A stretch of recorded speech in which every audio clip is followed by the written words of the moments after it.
I'm going to talk about two of my most favorite things, drawing and sleeping. I sleep because I can wake up and draw, and I draw because I can sleep well. And when I sleep, I dream. I visit surreal landscapes, mystical beings, mythical creatures, and they've personally inspired my personal iconography, which I explore. When I was in my mother's womb, both my parents were making comic books for Amar Chitrakatha. Amar Chitrakatha is one of the most well-distributed published comic books from India, which spreads across the entire world. It was when rest of my friends were growing up reading these comic books, I was exposed to the art of making them. So by the time I was 23, I started working on my first comic book. It was the story of Buddha. For me, Buddha was culling of all that I had learned from my parents. And this story and my research on Buddhism defined the kind of perception that I had eventually. This is one of the pages from the comic book where Buddha is exploring his meditation. And one project tossed me to another and started exploring mythology to design characters, come up with interesting looking sets for gaming and filmmaking. This is Hanuman.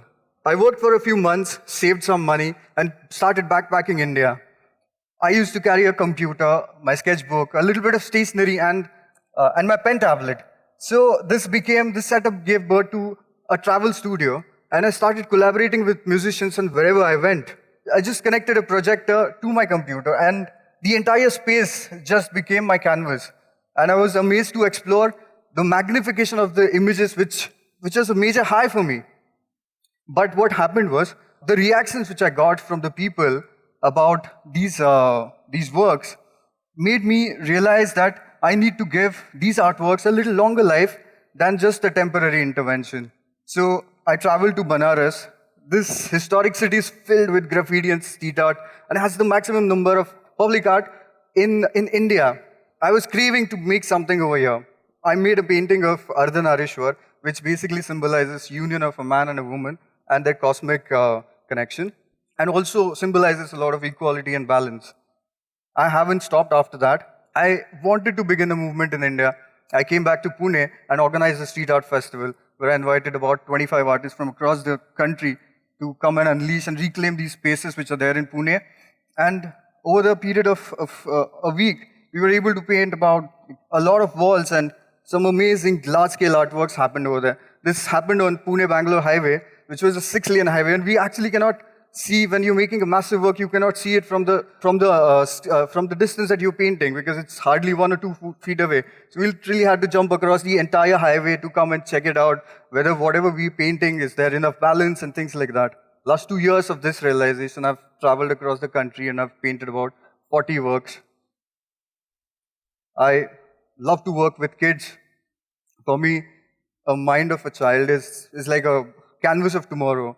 So I really indulge a lot of my time to make them understand these stories. I feel like I'm a painter storyteller. Tell them about the stories from the mythology, the metaphors, what they mean. And that's how I'm trying to spread these stories and these messages across. This is one of the works which was done on sand. It's called an earthscape. And the concept that I painted over here is from Samudra Manthan. It's a very important story from mythology, which basically one of the avatars of Vishnu, his only female avatar, Mohini, she appears from the sea and disappears in the sea. So that, for me, this was the best medium to tell this story. And I wasn't able to see what I was making because this was like spread across 100 feet or more than that. It's just a tiny, you can see me with a rake. When I got the satellite shot from a drone, that's when I was able to see what I'd made. I call this entire journey as Mythopolis, which basically means getting the mythology into the public context, into the metropolis that we exist. And some of these paintings have become landmarks across the place. This is Surya, the sun god, and his 7 horses. And every horse represents a color from the spectrum of light. The public art in India has been part of this country's culture. Call it calligraphy on the mosques, or even the Ajanta cave paintings, or the Thanka paintings.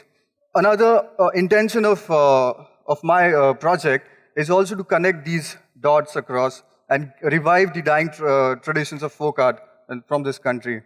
Once I dreamt of Indra, the king of gods, and he took me on a tour of Swarga, where I saw the most beautiful apsaras sitting in these colossal palaces, and weaving clouds.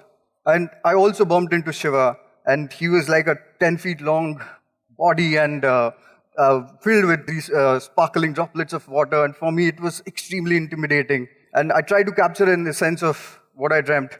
And these visits from all these mythological superheroes propel me to tell their stories to the younger generation from whatever format that I've been exploring. This journey has been extremely, I mean, it does sound dreamlike, but definitely there are like challenges which are involved in it. You talk about scale, talk about the blood and sweat that it demands, the time and money that I invest into to conceive these artworks. It just takes a lot from me. These digital paintings which I've been making on my travels, I've been compiling it into an application and a book. And this will introduce you to the world of Indian mythology, which now brings me to another pet project, the book of Kama Sutra. It's glorified only for the sexual positions. So this book is a collaboration with the writer, and we take you to the 2nd century India when civilizations were just growing and collapsing like waves in the ocean. This book, we introduce you to Vatsayan, the man who wrote Kama Sutra a few centuries ago. And it talks about his motivation behind writing these books, because the literature that we have currently just talks about these sexual positions and not a lot about the man who must have wrote it. And it's one of the most Googled words today. So these are some of the images from the book. It's going to be an illustrated novel. I feel privileged that in the times that I live, I'm able to connect the old school tradition to the new age magic. So I can have my stories across all these platforms. I really wish to paint across the entire world, or even project on probably moon or something like that. And technology has been extremely supportive, and collaborators are like fabulous. So this journey has been really, every day it just starts getting exciting. There are just so many stories which are to be told. There are so many interesting concepts which need to be revealed, because the religion sort of has gotten diluted, and me being an atheist has really helped me to understand all the concepts of gods and these mythological stories from a very interesting perspective. And for me, after I became an atheist, it sort of made me understand God even better, I would say. And also because of which I keep on visiting them in my dreams. There's a beautiful sentence which basically says the universe is made of stories and not of atoms. I truly believe in that sentence, and I wish that literally these stories that we have actually exist in the universe. So they're floating somewhere, and I wish to, someday, because of technology and all that, we actually have these stories floating in the cosmos. Thank you very much.